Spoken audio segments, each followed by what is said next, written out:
So I'm really happy with the cleanup work there. It should work out just fine. Let's see how much weight we know we lost. There's one X brace, 5 grams. There's another one. So there's 10, and there's one of the small chunks we cut out, and then both the small chunks. So 18 grams. Now, we're going to lose a lot more than that because remember we cut straight across the end of these X braces and ultimately took the barrel sander and sanded a good bit more out, probably a quarter of an inch or 3/8 of an inch at least on each one of those. And these pieces got a lot of rounding up on the sides, and I ultimately widened that probably a quarter inch. So I would say there's probably another 6 or 8 grams in there. That's certainly going to get us right at an ounce, around 25 grams to 28 grams. So certainly worth doing, getting that weight out that we don't need. Let's take a quick look at the individual pieces that are going to make up our replacement part ultimately. This is 1/64 birch plywood. I really like that material. It's lightweight, super strong longitudinally, and it's pretty easy to come by, and it's not expensive at all. And then this is 1.4 ounce fiberglass. I have used half ounce. I have used 3/4. I just happen to have small pieces of 1.4 ounce laying around, so it doesn't add that much more weight. It's going to be super negligible in this case. So then our piece of light ply gets sandwiched in between, and then finally another piece of fiberglass goes on top, and the end of the sandwich is here. Now you can use weight after we epoxy all of those pieces and hold this down. I would certainly put a piece of MDF over it just to hold it flat, and make sure that you are on a very, very flat surface, because once this thing cures, it's going to take whatever shape it dried to. So you want to make sure you're on a super flat surface and that you're pushing down with a flat board or platen, it is called. So you can use weight on top of it. There's nothing wrong with that. Just make sure you put enough of it up there. You can use clamps of various kinds. I happen to have a vacuum system, so I will just throw mine in the vacuum because it's easier. Now, I have done this many times, making parts like this, and just stacked a lot of weight on top of it, and I've never had a problem at all. One of the benefits from putting them in the vacuum bag, though, is it pulls any epoxy out that I don't need. So we can lose a couple of grams that way just in excess epoxy. But it certainly doesn't mean at all that you couldn't use weight. I've done that and been very successful with it. It will make a super, super strong part that is obviously stronger and lighter than the factory part, especially by the time we cut all of our lightning hole areas out where we have strategically placed those. So I'll go ahead and start gluing these up.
Now we're ready to put our parts assembly into the vacuum bag or clamping system or whatever you want to use. If you want to use weights, that's certainly fine. I would stack 3 or 4 concrete blocks on it at least.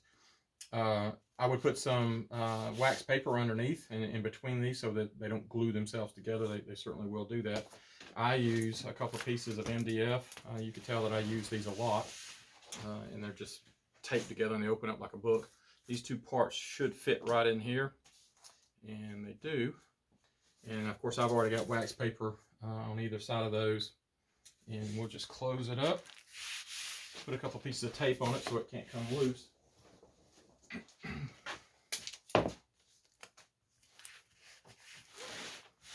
And that should be sufficient to keep anything from shifting in there. And I'll take a piece of burlap and just stretch across the top to help the vacuum pull past the MDF. It shouldn't have a problem on this MDF. It's pretty porous on the top anyway, scratches on the top, so the air will slide by. But anyway, just to avoid any problem, I put a piece of burlap with a paper towel on top of the burlap to act as an air filter for my vacuum system. Make sure there's nothing attached to the bottom of it, like a splinter or anything like that that could damage the bag.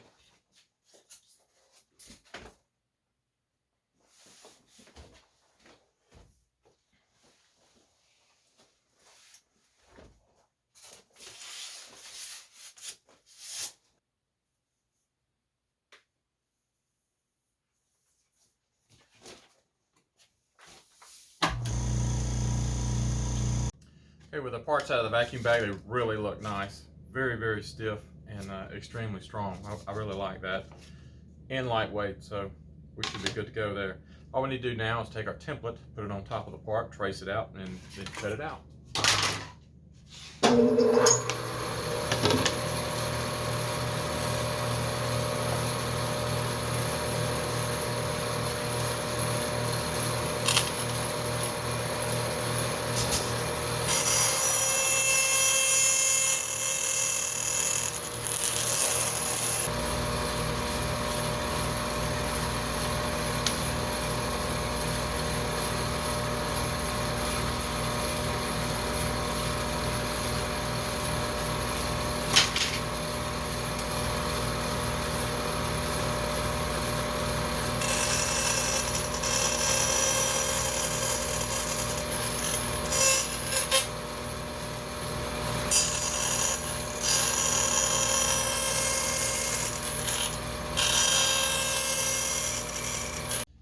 Okay, so I've taped our template to the part itself, and I've cut some holes that the router bearing can go down through. So turn the vacuum on and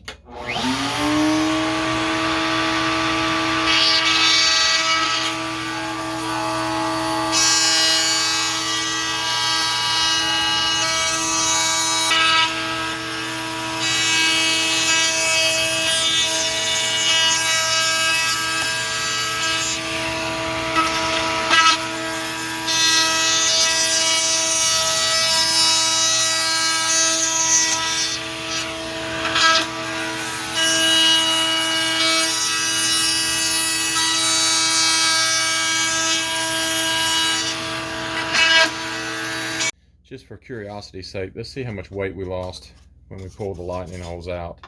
So the piece without the lightning holes is 5.3, and I did measure these ahead of time last night, and they are exactly the same. They both came out to 5.3 ounces. So with the lightning holes, see how much weight we lost, 4.1. So that's 1.2 ounces. That's pretty darn good. That's a lot of area that we don't need. It'll be redundant. It's just open. So that takes out, that'll be 2.4, almost 2.5 ounces in the front of the plane, the motor support and firewall support area that we'll end up losing in the long run. Certainly worth it. I don't know if you can see inside this fuselage with that camera angle, but I like using these little Bessie 2" by 4" bar clamps. They're just the right size to get inside just about any fuselage. I don't know, 35cc and up. I do have some bigger ones, but sometimes it's a little awkward to get these planned out, and that's what I'm doing here, is just planning out my glue up procedure. Before you glue anything up, you want to make sure that everything's going to fit clamp wise and have a clamp strategy before you actually mix that epoxy. So it looks like I'm going to be able to get all of the surfaces pulled up with the amount of clamps that I have. So I'll go ahead and mix the epoxy and we'll get that going. Okay, I've mixed up some 30-minute epoxy with micro balloons, probably 2 to 1 with the micro balloons, maybe a little bit more. We're not going to have a huge structural problem up here because we're lightening this epoxy a lot. We want to take as much weight out as we can, and we've certainly got enough glue area here that a lot of micro balloons is not going to bother us at all with getting a good adhesion there. So a lot of micro balloons is going to reduce the weight of the volume of epoxy up that we need. I'll start to glue up, and I suspect I'll probably fast forward through a lot of this. This is like watching grass grow.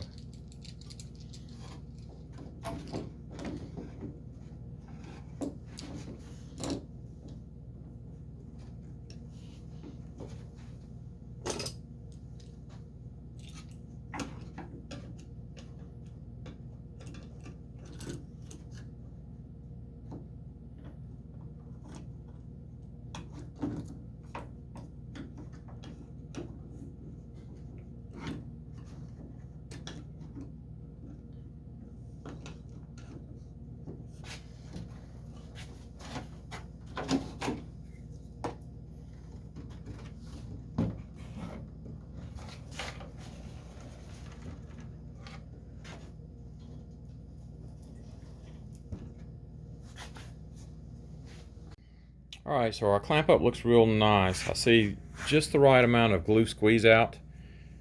You want to see just a little bit of that glue come out there. You don't want to squeeze it so hard that it all comes out, but you do want to see it start to ooze out between the cracks there.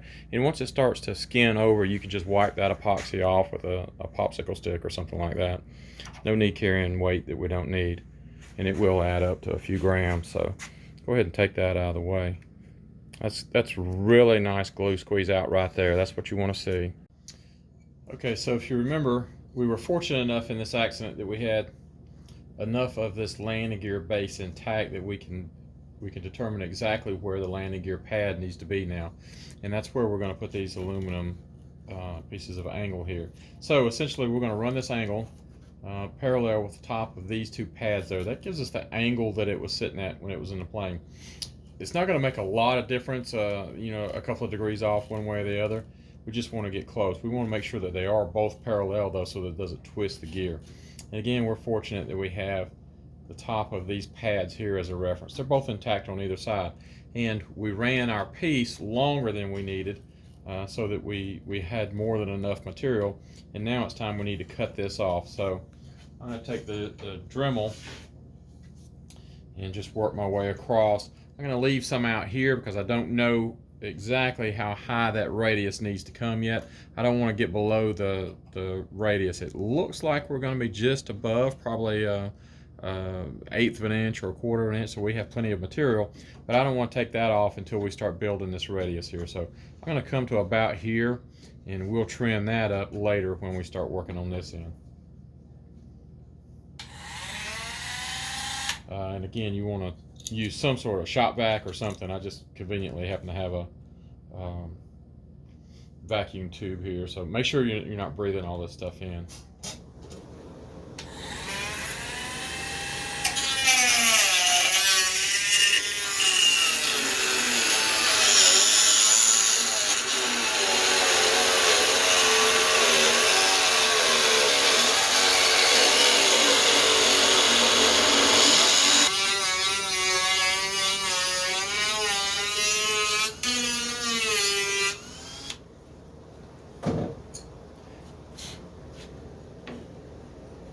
So this piece of angle will sit right here, and we'll put a former right here. We'll make a former right quick and sit in that area that will tie into this to hold that back end up. So that looks pretty good. It's pretty smooth right across there, so that'll do, and we'll just leave this little tip up here. I'll knock the other side out and we'll see how it looks. Now that we've cleaned this surface off and it looks real good, I have mounted the aluminum angle pieces there with some 440 bolts, just nuts on the outside and bolts going through, just to hold it temporarily. Of course, we'll epoxy that in place later. I want to put something back here on the back of these aluminum angle rails to tie us into this area here, that wing truck system. So what I'm going to do is take just a piece of scrap from our parts here. Of course, this is that super strong material, and I've cut a couple of notches on it that will work with the aluminum angle, and we'll just fit that in right there. And so we'll epoxy it across the bottom. We'll have about 3/4 of an inch that it can grab with epoxy there, and I've cut a couple of notches and we'll epoxy to this. This will handle any force that's coming back from the gear and just help transfer it through the fuselage there. Give it a little more stability. I don't know for sure that it's needed. I just want to tie this a little better into our landing rail system. Okay, let's take a little weight off of this part here. So I've just roughed out an area with Sharpie there and cut out some rough pieces that we'll use as a guide for the router bearing. And I'll CA those down and we'll take it over to the router.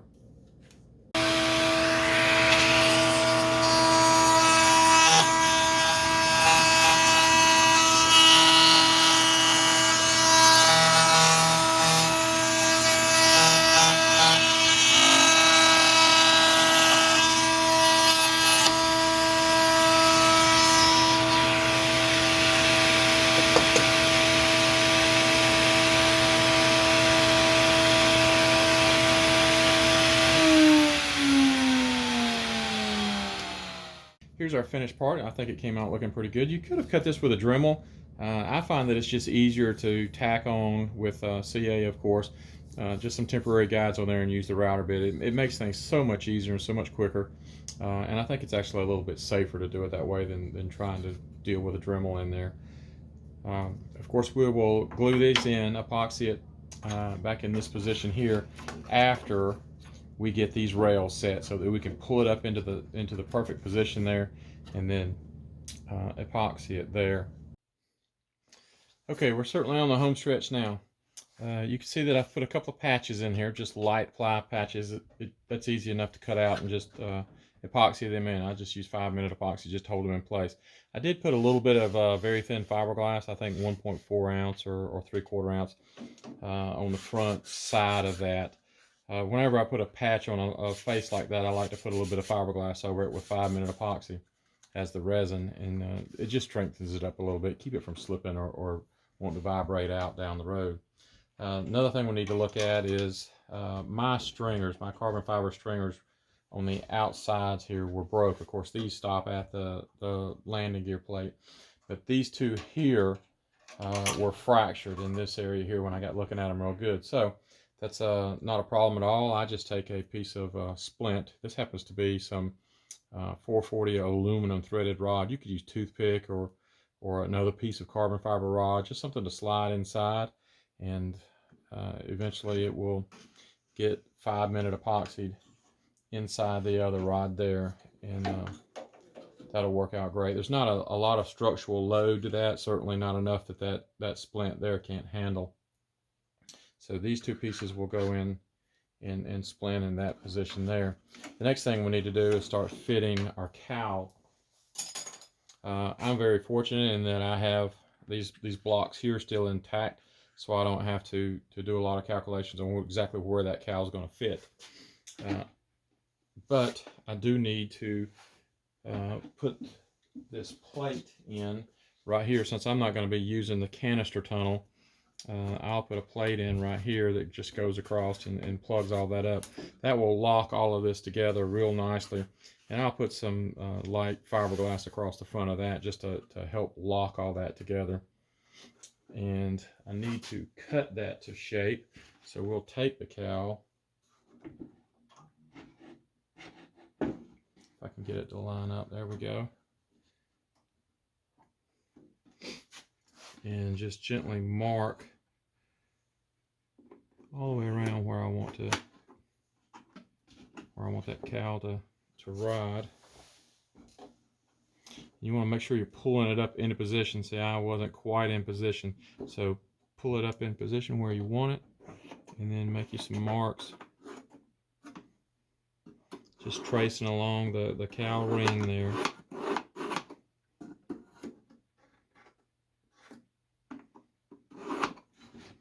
And pull it out of the way, and that's where we need to make our cuts. I'll cut this off with a Dremel and then Dremel sand all the way down to our marks here.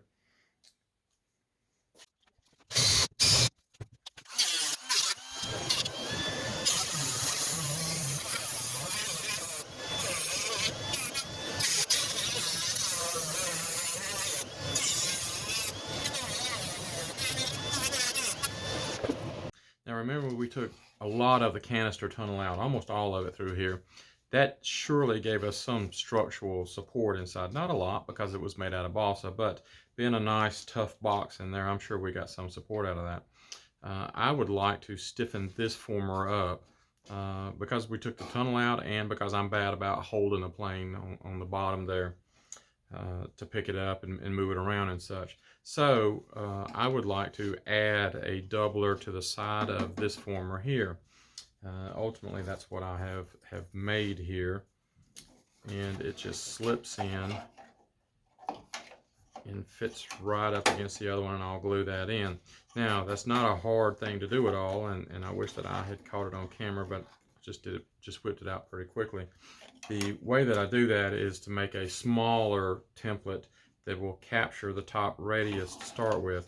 So I started out with just a rectangle and stuck it in here, and then took a Sharpie and marked where my my grooves or my notches for the stringers are going to be.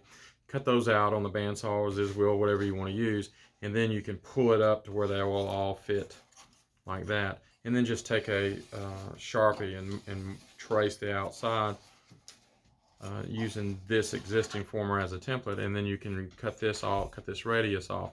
Once you get where you're happy with this, and it only takes a few minutes, you can transfer that to a larger piece that will go all the way and tie down into the floor. Obviously, it would be impossible to get this whole piece cut in one pass. Very, very difficult to do. But when you split it up and make a small template and then trace that to a bigger one, it's really, really easy. And then, of course, I just traced out, using a Sharpie, traced out the lightning holes.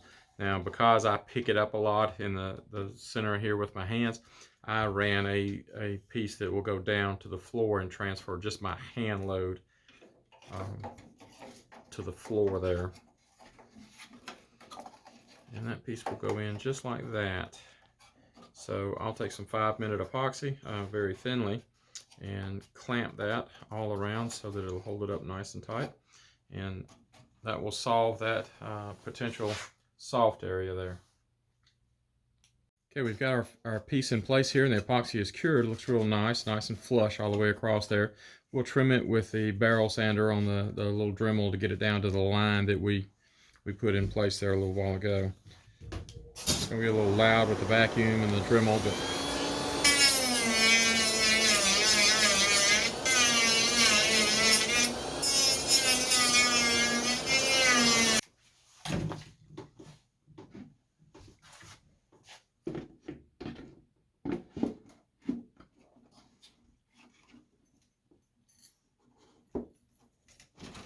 it looks really nice.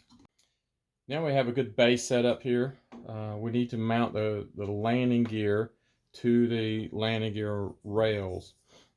We could very well mount it to the aluminum. I just don't like mounting carbon fiber to aluminum. It never seems to stay tight to me. It eventually starts to wiggle. So what I like to do is put a piece of plywood down, and this is just 3/16 birch plywood. Good sturdy stuff, but still very, very light. A lot lighter than the 1/4-inch stuff that the factory uses. And we've got another radius here that will epoxy to the other side of that little bracket and make a landing pad assembly. And of course, we'll have 3 pieces of carbon fiber tube that will stretch across here that our covering will eventually go over. So we're just about done with the landing gear repair. So we're about to wrap this repair up. It's been a lot of fun, and it's been pretty easy to do. As you've seen, there's nothing hard at all about what we've done so far. I would guess that I've got 3.5, maybe 4 hours into this repair so far, which isn't bad at all. Admittedly, this isn't the first one of these that I've done, so it's gone pretty quick for me. I guess if it was your first time, maybe 5 hours, a little bit better maybe, depending on your woodworking skills. But again, there was nothing complicated in this repair. And all we have left to do is finish up the motor box, put our carbon fiber strips here. I'm going to save these 3 carbon fiber rods right here until later, so that I can access inside better to situate the floor for the fuel tank and that sort of thing. And then I'll just slip those in with epoxy. Now the landing gear plate sat overnight last night and the epoxy had cured. It's good and stiff there, so we're good to go. And this landing gear will slip right in the exact position that it did before the crash. So that ought to work out pretty good.